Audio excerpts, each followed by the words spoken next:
On est tous émus évidemment par le décès de Charles Aznavour, on est tous encore dans l'émotion ce matin, sauf peut-être Axel de Tarlet qui ne pense qu'au sou, tout de suite. Alors, Charles Aznavour était un gros vendeur de disques, me dit-il.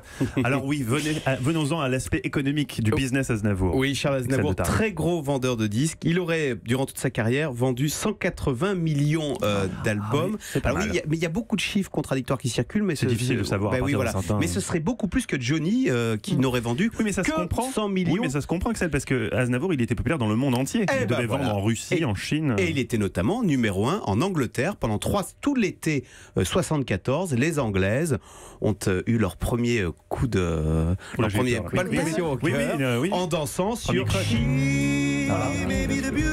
que les Anglaises, dans le monde entier. Voilà, numéro 1 en Angleterre, c'est pas mal en 74 parce que dans les années 70, il y avait quelques groupes anglais. Voilà. Et les jeunes écoutent de la musique, mais non, aujourd'hui, pardon, vous avez une petite relance là qui n'est pas en gras. Il faut mettre les relances en gras, Axel de Tarlet. C'est très important pour moi qui suis un petit peu myope.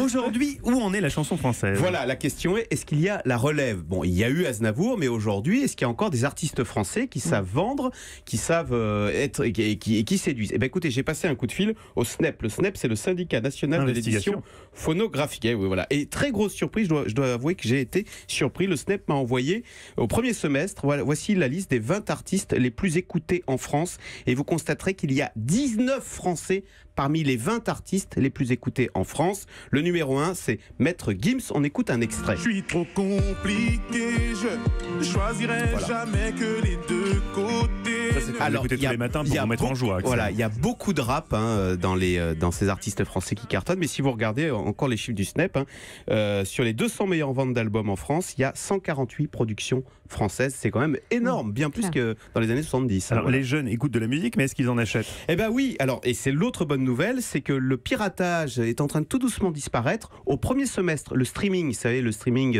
légal, voilà, et payant, a progressé 33%, ce qui fait que les revenus du streaming sont en train de dépasser les revenus issus des ventes de CD à l'ancienne. Donc oui, on a une production française très prolifique. Alors, ce ne sont plus les mêmes chansons, c'est beaucoup de rap. Aujourd'hui, ça n'est plus le même support, ce ne sont plus des 45 tours ou des 33 tours, mais du streaming.